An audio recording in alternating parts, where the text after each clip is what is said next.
Rono menyampaikan kasus tertinggi hari ini ada di Jawa Timur, peningkatan 502 kasus. Bagaimana pemerintah Jawa Timur merespons angka konfirmasi positif ini, Mas Emil? Ya, tentu kita selalu memasang tingkat kewaspadaan tertinggi dalam menyikapi kasus corona di Jawa Timur. Dan dalam melihat angka, saya sampaikan bahwa angka pengumuman kasus positif ini memang diumumkan oleh Kemenkes. Dan kemudian setelah diumumkan kami akan memverifikasi persis langsung dengan setiap kabupaten kota angka-angka ini. Karena apa? Karena memang angka ini diumumkan dari Kemenkes. Nah, kenyataannya memang di Jawa Timur ada beberapa laboratorium yang ditunjuk oleh Kemenkes dapat melakukan uji PCR atau uji tes swab. Dan ini juga melayani wilayah-wilayah di Indonesia Timur. Nah, tes-tes ini kemudian hasilnya dikirimkan ke Kementerian Kesehatan untuk diumumkan. Nah, saya tidak bisa memastikan pada saat ini apakah kemudian ini benar-benar memang hasil tes yang keluar hari ini di lab-lab tersebut atau keluar pada periode-periode sebelum ini kemudian diumumkan hari ini. Baik, Mas Emil, jadi artinya 502 peningkatan kasus positif ini belum masuk entry data Provinsi Jawa Timur? Bukan begitu caranya. Jadi semua entry data konfirmasi positif ini sifatnya adalah top down. Itu prosedur. Tetapi kita melakukan pemantauan, karena semua yang dalam posisi di tes swab itu dia sudah dalam posisi dilakukan pengamanan. Gitu. Jadi kalau rapid test reaktif kita punya. Kita punya wewenang. Pemerintah daerah punya kewenangan, pemerintah kabupaten kota punya kewenangan. Tapi kalau untuk menyatakan seseorang terkonfirmasi positif, ini harus dilakukan di pusat. Tidak boleh kami. Baik. Tapi ini peningkatan yang cukup signifikan, 502 angka kasus terkonfirmasi positif. Artinya tentu ada korelasi dengan kebijakan nanti yang akan diambil oleh pemerintah Provinsi Jawa Timur. Melihat angka yang tinggi ini, bagaimana pemerintah menyiapkannya, Mas Emil? Ya, saya rasa begini, terlalu dini untuk saya menjawab dulu. Ini pasti Ibu Gubernur dan tim menyikapi angka ini akan melakukan verifikasi dulu ya. Kita melihat angkanya tentu tidak hanya sepotong-sepotong. Kita akan melihat secara keseluruhan kasus konfirmasi positif, kemudian kita melihat juga angka kematian, kita juga melihat kemudian angka-angka. Jadi misalnya sebagai contoh kemarin kita tahu bahwa yang meninggal ada 6 di Jawa Timur. Terus kenaikan kasusnya ini kita kemarin ada tambahan kasus 92. Itu yang terjadi kemarin tanggal 20 Mei. Hari ini 502 kasus, tetapi menurut informasi yang meninggal 13. 13, betul. Nah, coba artinya perhatikan, ada satu angka yang menaik 5 kali lipat, satu angka yang naiknya itu hanya tidak nyampe sekitar 2 kali lipat gitu dari sisi angka meninggal. Nah, artinya begini, ini adalah urusan serius, urusan medis, urusan saintifik yang harus benar-benar matang pada saat kami mengambil posisi untuk menyampaikan ke publik. Cuman satu yang sudah jelas, bahwa saat ini polanya agak berubah, bahwa kita bukan lagi mengetes orang karena dia sakit. Tetapi kita mengetes orang karena kita melakukan penelusuran dan menemukan bahwa orang ini punya risiko, begitu. Jadi entah karena dia punya kontak dengan pasien positif atau karena dia berada di tempat-tempat yang dianggap riskan. Dilakukan rapid test, reaktif, kemudian dijaring untuk melakukan tes swab. Nah, inilah yang kemudian memberikan karakter yang berbeda. Hai semua, Assalamualaikum warahmatullahi wabarakatuh. Perkenalkan, nama saya Nazifa Laila Khairati.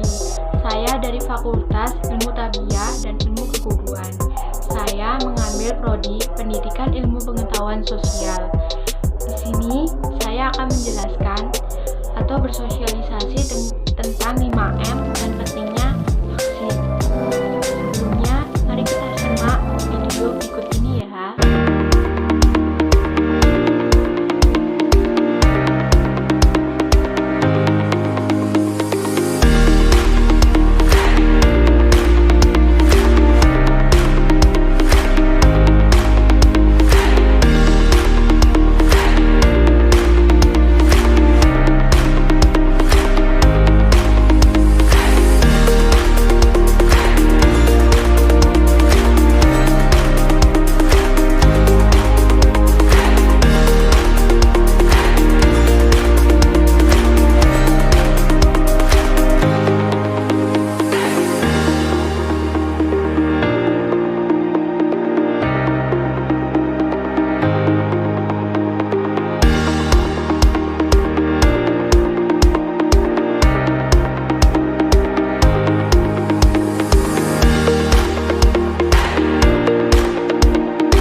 sudah kalian lihat video sebelumnya, saya akan menjelaskan 5M. Meski sudah lebih dari 1 tahun, pandemi virus corona masih terus menyerang penduduk dunia tanpa henti. Di Indonesia, angka kasus positif virus corona sudah di atas 5,5 juta jiwa. Kabar baiknya, sekitar lebih dari 1,3 juta orang berhasil pulih dari serangan virus SARS-CoV-2 penyebat COVID-19. Mengalahkan penyebaran dan penularan virus corona di dunia tidak mudah. Namun, beragam upaya terus dilakukan para ahli dan penduduk global demi mengakhiri ancaman virus yang terus menyerang bertubi-tubi. Di beberapa negara termasuk Indonesia, pemerintah membuat pedoman dan protokol kesehatan untuk menghadapi virus corona. Di negara kita, protokol kesehatan ini dikenal dengan sebutan 5M. Sudah tahu apa saja protokol kesehatan 5M untuk membantu mencegah penularan virus corona? Nah, kalau kalian semua belum tahu, saya jelaskan ya. Berikut protokol kesehatan 5M tersebut. 1. Mencuci tangan. Rutin mencuci tangan hingga bersih adalah salah satu protokol kesehatan yang cukup efektif untuk mencegah penularan virus corona. Untuk hasil yang maksimal, kamu disarankan untuk mencuci tangan setidaknya selama 20 detik beberapa kali sehari, terutama saat sebelum memasak atau makan, setelah menggunakan kamar mandi, setelah menutup hidung, saat batuk atau bersin. Untuk membunuh virus kuman-kuman lainnya, gunakan sabun dan air pembersih tangan dengan alkohol setidaknya kadar 60% atau yang disebut dengan hand sanitizer. Memakai masker. Kedua, memakai masker. Pada awal pandemi virus corona tahun lalu, Organisasi Kesehatan Dunia WHO mengatakan penggunaan masker hanya direkomendasikan untuk orang sakit, bukan orang sehat. Namun virus corona jenis SARS-CoV-2 yang merajalela hingga saat ini membuat protokol kesehatan bisa berubah-ubah seiring bergulirnya waktu. Yang ketiga, menjaga jarak. Protokol kesehatan lainnya yang perlu dipatuhi adalah menjaga jarak. Protokol kesehatan ini dimuat dalam keputusan materi kesehatan RI dalam protokol kesehatan bagi masyarakat di tempat dan fasilitas umum dalam rangka pencegahan dan pengendalian COVID-19. Di sana disebutkan menjaga jarak minimal 1 meter dengan orang lain untuk menghindari terkena droplet dari orang yang bicara, batuk atau bersin, serta menghindari kerumunan, keramaian, dan berdesakan. Bila tidak memungkinkan melakukan jaga jarak, maka dapat dilakukan berbagai rekayasa administrasi dan teknis lainnya. Rekayasa administrasi dapat berupa perbatasan jumlah orang, pengaturan jadwal, dan sebagainya. Sedangkan rekayasa teknis antara lain dapat berupa pembuatan partisi, pengaturan jalur masuk dan keluar, dan sebagainya. Yang keempat, menjauhi kerumunan. Selain 3 hal di atas, menjauhi kerumunan merupakan protokol kesehatan yang juga harus dilakukan. Menurut Kementerian Kesehatan Republik Indonesia atau yang disebut Kemenkes, masyarakat diminta untuk menjauhi kerumunan. Saat berada di luar rumah, ingat semakin banyak dan sering kamu bertemu orang-orang, maka kemungkinan terinfeksi virus corona pun semakin tinggi. Yang kelima, yaitu yang terakhir, mengurangi mobilitas. Virus penyebab corona bisa berada di mana saja. Jadi, semakin banyak dirimu menghabiskan waktu di luar, maka semakin tinggi pula terpapar virus jahat ini. Oleh karena itu, bila tidak ada keperluan ataupun itu, sebaiknya melakukan di rumah saja. Nah, berikutnya, alasan mengapa vaksin COVID-19 sangat penting buat kita. Sejak vaksin COVID-19 tiba di Indonesia, tidak sedikit masyarakat yang belum setuju akan anjuran pemerintah untuk menjalani vaksin COVID-19. Padahal pemberian vaksin ini penting bukan hanya untuk melindungi masyarakat dari COVID-19, tetapi juga mengetahui kondisi sosial dan ekonomi yang terkena dampak pandemi. Vaksin atau infeksi bertujuan untuk membuat sistem kekebalan tubuh seorang maupun mengenali atau virus penyebab. Tujuan yang ingin dicapai dengan pemberian vaksin COVID-19 adalah menurunnya angka kematian dan angka kematian akibat virus ini. Meskipun tidak 100% bisa melindungi seorang dari infeksi virus corona, vaksin ini dapat memperkecil kemungkinan timbulnya gejala yang terberat dan komplikasi akibat COVID-19. Selain itu, vaksin COVID-19 bertujuan untuk mendorong terbentuknya herd immunity atau kekebalan kelompok. Hal ini penting karena ada sebagian orang yang tidak bisa divaksin karena alasan tertentu. Orang yang tidak disarankan untuk menerima vaksin atau tidak menjadi prioritas untuk vaksin COVID-19 antara lain anak-anak atau remaja yang berusia di bawah 18 tahun.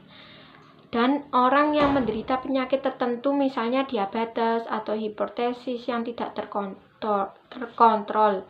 Jadi, dengan mendapatkan vaksin COVID-19, Anda tidak hanya melindungi diri sendiri, tapi juga orang-orang di sekitar Anda yang belum memiliki kekebalan terhadap virus corona. Gimana? Apakah kalian sudah ada yang vaksin? Nah, segera vaksin ya.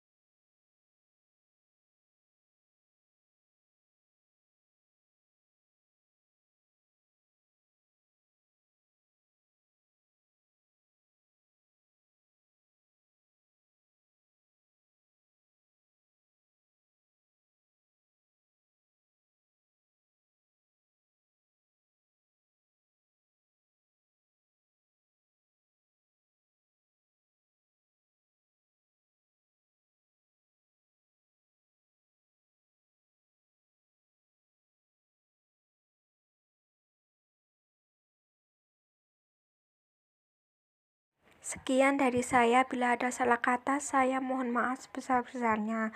Wassalamualaikum warahmatullahi wabarakatuh.